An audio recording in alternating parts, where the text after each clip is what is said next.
meilė iš pradžių visada atrodo kaip stebuklas. Mes matome vien tik gražią pusę, švelnumą, artumą, pažadus ir žodžius, kurie atrodo tokie tikri. Tarsi pasaulis būtų nusidažęs rožinę spalvą, o žmogus priešais vienintelis ir pats geriausias.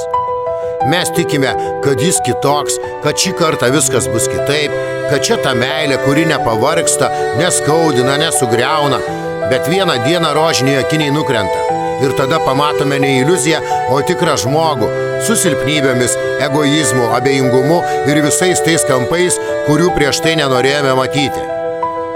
Pamatome ne idealą, o realybę. Ne pažadus, o veiksmus, ne žodžius, o tylą ten, kur turėjo būti ištiesta ranka. Ir ta akimirka skaudžiausia ne todėl, kad mylėjome, o todėl, kad mylėjome įsivaizdavimą.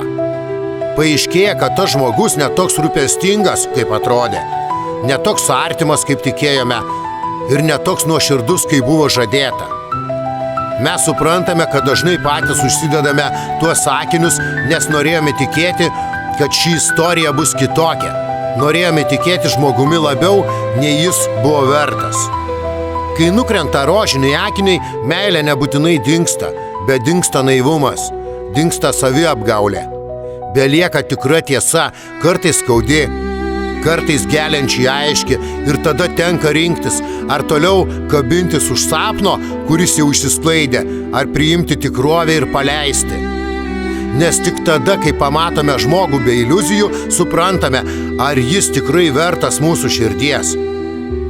Rožiniai akiniai trupa, bet su jais trupa ir melas, o tiesa, kad ir kokia karti, visada brangesnė už gražią, bet netikrą rožinę svajonę. Real Dreams.